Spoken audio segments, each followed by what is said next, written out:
John, we've got a big golf tournament this week to talk about. The Players' Championship is here. There's a lot of money to be made for the players, and hopefully for us as well at mybookie.ag, promo code HAM1.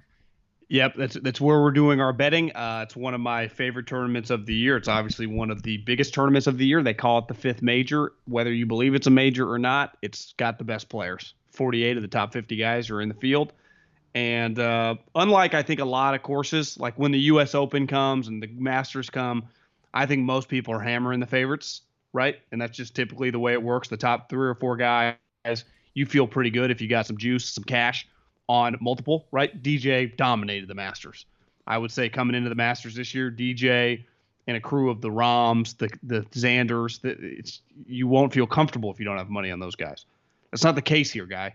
We got little hitters. We got bombers. I mean, Tiger, like Bay Hill. I think Tiger had won it 7 times. He only won this tournament twice. And it was spans between 01 and I think 2013. So it just because you're an elite player, fucking thing's hard. I saw people Instagramming like Mark Leishman of the grass. It felt like Yankee Stadium meets like like it's just really slick. The greens are flying. It's a hard tournament to bet, but a fun tournament to bet because you got a lot of names. I mean, you think about the last Players' Championship, John, in 2019. Rory won it. Jim Furyk finished second. Okay, 2018, Webb Simpson won it. 3-way tie, T2. Xander Schauffele, okay, might even be one of my picks today. Charles Schwartzel and Jimmy Walker.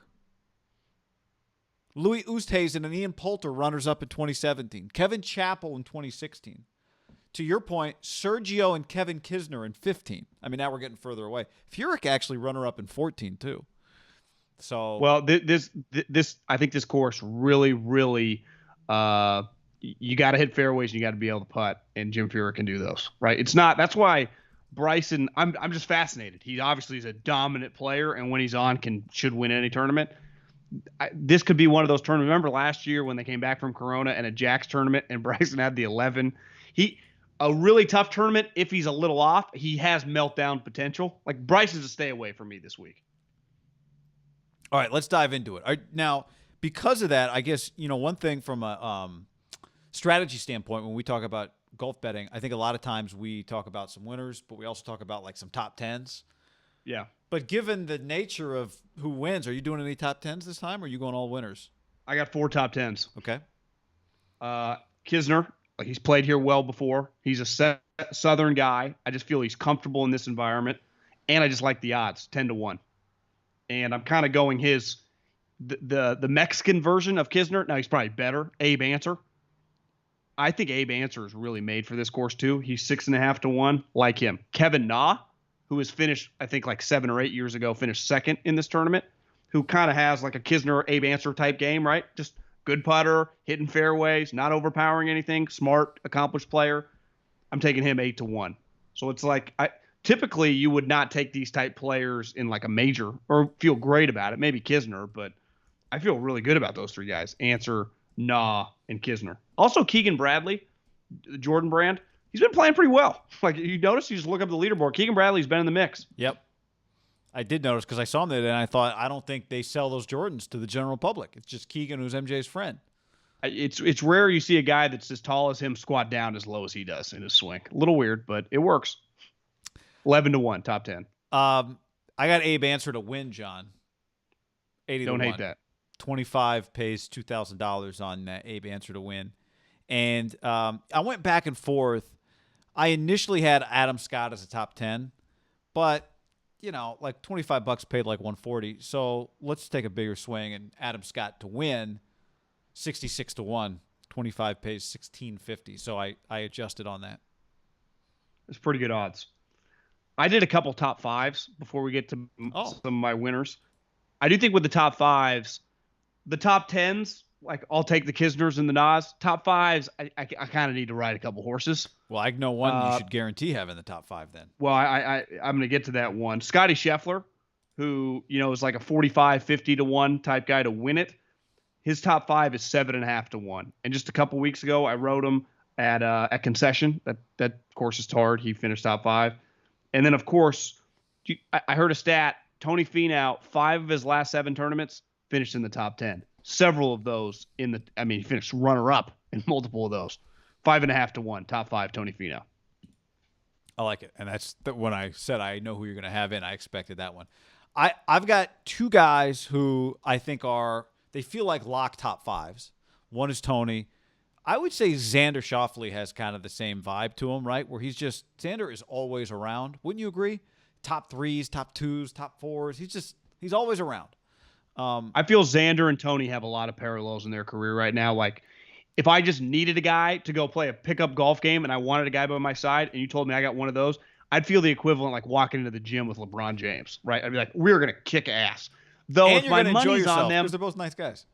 Yeah, if my money's on them to win, it feels like they do let you down, but they're always, they made $775,000 tied for third. Like they make a lot of money, those two. Remember Xander when the dust settles, they might combine for like 8 career wins in 10 years. They are going to be high on the career earnings. Xander was T2 at the Masters and the US and T3 at the US Open in 2019. He's good. And then PGA Championship top 10 last year. California State School product. San Diego State and Long Beach State. Yeah, he's a state school guy like all of us. That's right, blue collar. But here's the deal. I'm going with both of them to win. Obviously, they both can't. 28 to 1 on Finau, 20 to 1 on Xander. It's a matter of time. So maybe I'm just always chasing with these 2 guys, especially with Tony. The breakthrough is coming. It's got to happen. I believe in it. If I'm going to go top 5 with them, then I feel like I might as well go top 10, because here's the deal. I don't think Tony Finau is a choker. I just think he hasn't won. And I just think he's around it so much that it's bound to happen for him. So $25 pays $700 on Tony and 25 pays $5 on Xander. The guy I'm going with the win is strictly a value. And I think Justin Thomas the last several years in all these big tournaments has been, basically like Rory, Rahm, DJ's even become something bigger lately in the single digits. But those guys, I say float between like 9 to 12 to 1. I'd say most of the big tournaments.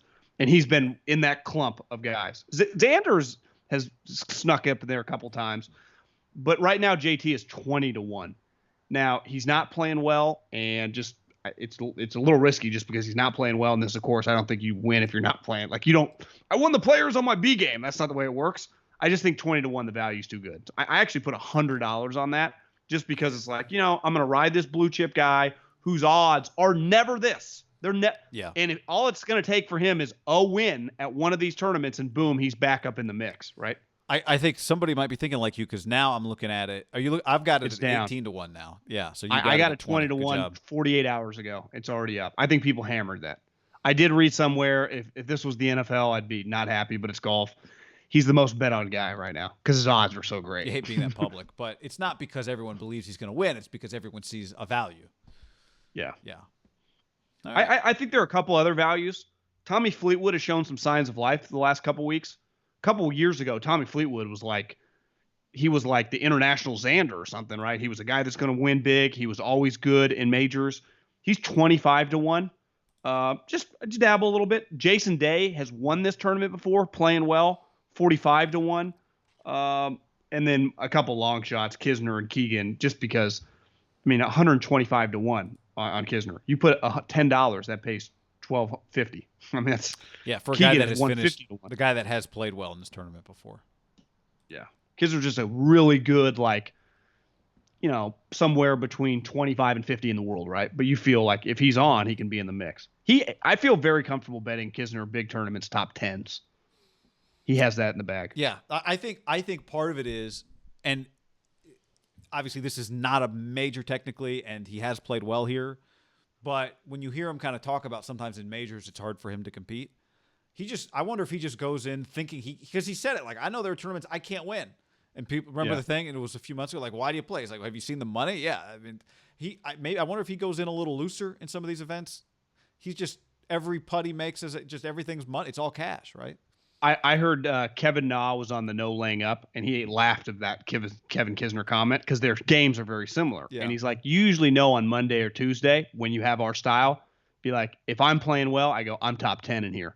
Because the tournaments that don't, reward long drivers, that have no rough around the green, but the runoffs, he goes, well, I get to eat these people alive because I'm great with my wedges. They're not. So I think it brings all these guys into play, which is awesome. Like, it's cool to see, like, Kevin Na battling Rory McIlroy, Justin Thomas, and Kevin Kidd. Just sometimes in the majors you just kind of ride the horses. That's not the case in this tournament, which is fun. Which the course looks fantastic, and I do think there is a chance to make some money. Maybe not the outright winner, right? But I do think you can cash some top 5s and top 10s that are much more difficult in the majors. You just made me think of one. Let me just check a top 10 here on Jason Day. Probably 4-1 would be my guess. 3-1. Yeah, plus 350. I feel he's been pretty consistent for me as a top 10, just giving me a shot going into Sunday. I'm with you. I think I got scared off on him for a little while because he just looked so painful. Remember, he had just always looks painful when he's bending down. But then I heard him talk about it, and he said it's not that it's hurting. I'm just protecting myself. When he does like that bends at the knees to get the ball out of the cup. So he's making too much money again. He doesn't want to miss any time.